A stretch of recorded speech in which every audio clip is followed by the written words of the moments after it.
Good afternoon. This is Charles Felix, and welcome to the South Florida Hospital News CEO and Leadership Series. This interview is part of our continuing series of CEO leadership conversations with hospital and healthcare leaders throughout South Florida. Today, it gives me pleasure to welcome Brenda Cain from Lynn Rehab Center at Jackson. Brenda, thank you for being with us today and taking time out of, I know, your very, very busy day to give our viewership some insight into yourself and to Jackson Rehab Center, Jackson Lynn Rehab Center. So with that, tell us I guess your position over at the Lynn Rehab Center. I'm the Vice President, CEO of Lynn Rehabilitation Center. I've been at Jackson for over 6 years now. So I call this my home, Miami. So, yes. And a little bit of family background, yourself. I grew up in Mississippi, southern Mississippi. Hattiesburg was my home for many years. And went to school, college at the University of Southern Mississippi there. Then my career brought me into different areas of in Southern Mississippi and also here in Miami. Tell us a little bit about your education background. I started out, like I said, I was in Hattiesburg, Mississippi. So I went to the University of Mississippi, Southern Mississippi there, played basketball there for the university and went into teaching. I was an educator and I taught school for 10 years. And then I eventually got very interested and fell in love with physical therapy. My grandmother had a knee replacement. So I visited her one day in the hospital. Didn't really know much about physical therapy, but I went with her to her treatment and it was an instant love. So I pursued physical therapy, got my degree in that, and I started in 1995. And I've been working in the field of rehab since then.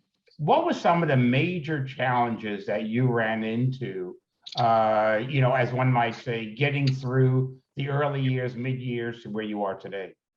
The biggest challenge is getting payer sources to understand the needs for rehab. That's another big challenge, and it's been a challenge my entire life with rehab, to where when you're talking to the insurance providers, how critical it is that they get that patients, when they have something catastrophic happen to them, how critical it is that they get the intense therapies that they need to get their life back.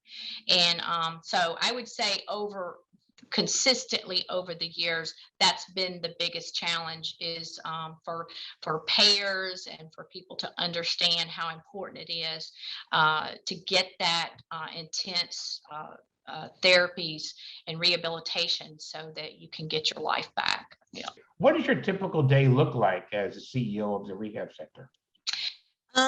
Well, I'm a big doer, so I like to be involved with my staff and with the families, and so I am very much participate on a daily basis. I'm on those floors, greeting patients and their families. I talk to staff.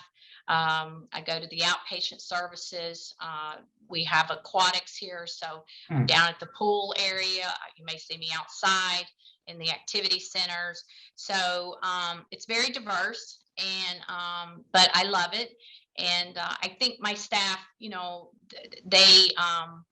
they would be surprised if they didn't see me. So they expect to see me, and that makes me feel good because I have a wonderful staff, and we are very dedicated, committed staff. So pretty much every day I'm communicating, in one area or another, and it works well for us. During your journey coming up through the healthcare space, once you decided, who were some of your mentors, or even before that time, who was your mentor that kind of pushed you in the right direction and kind of made those steps maybe a little bit easier or a little bit more challenging? I overall, I've thought about this a lot through the years. Probably my father was a great mentor to me because he taught me how hard work, and integrity. So I always feel that he gave me a good foundation for that over the years. And then my mother, she is very loving. So she taught me that caring, nurturing, probably that I have today about being very passionate about rehab. We have had probably, at least in my lifetime, and I'm an older guy, in my lifetime, an interesting, I guess it's almost, well, it's 2 years, over 2 years, maybe 2.5 years, that we've had some interesting times.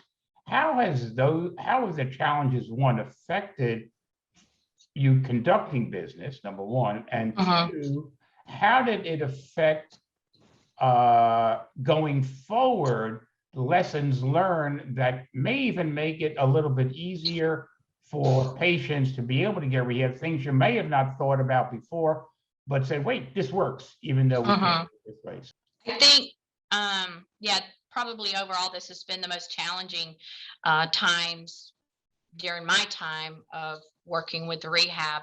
Matter of fact, we were living in the old building at Jackson, and this new rehab, the state of the art rehab, we were scheduled to move in about a month later. And then I get a call that, it has been announced that COVID has occurred. And they asked me if we could move in now. So immediate. And I, of course, said yes. So we made that happen. We got into this building about a month earlier than what we had planned. And, it was a blessing, because if we would not have been able to meet the needs of the patients in rehab if we were in the old building, because we were semi-private rooms. It was very close quarters, very small, and the hospital needed those beds for COVID patients. Right. So it was just very fortunate for us, and that enabled us to move forward. We were able to increase our census. We were able to treat patients here. We did have to adapt a little bit, and not, we couldn't have visitors, but we had a very strict, a family member that we would train.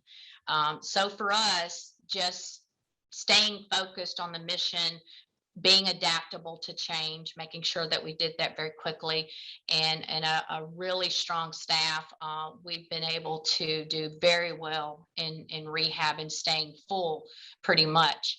So, it is a challenge, but I think just staying the course and staying very focused and having a dedicated staff has made that difference. What is that one piece of information when pursuing a healthcare career, again, in rehab, that you could talk to somebody and say, well, I'm thinking about it, but what is that one piece of advice that somebody must have given you at the beginning that you carry forward today?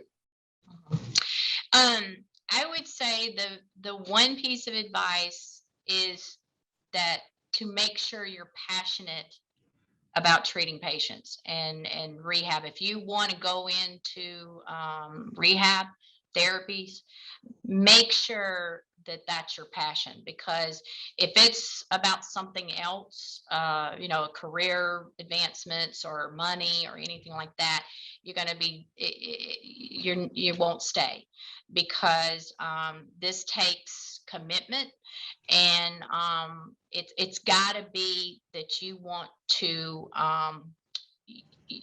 contribute. And I can honestly say there hasn't been a day that, everybody has hard missions and goals and visions, and it's not easy every day, but I love coming to work and doing what I do. So, if you don't like that, if you don't love that, then rehab would not be the place for you. Yeah. So you got to love it. Well, as we end this interview today, I guess the last question I always like to ask individuals, especially during the times that we've been through over the last couple of years, is what keeps you up at night? What is that one thing or something that keeps on kind of chewing at the brain and keeping you up at night? The things that I think about are, that are important to me is that I want to be that leader that guides and coaches the staff and my team, where they feel confident, they feel safe, and I want to be a guide. I want to be a mentor. I'm not a pushy type of CEO or leader. So that means a lot to me, and I'm committed for that. That's what I want to do. That's great. Brenda, I know it's getting a little bit later now, and you've got to get back to running that place. It doesn't run by itself, is one that we all know. Well, again, I want to thank you for your time today and your support of South Florida Hospital News and Healthcare Report. And we look forward, at least I look forward to coming down and taking a tour of the facility. Thank you much. Absolutely.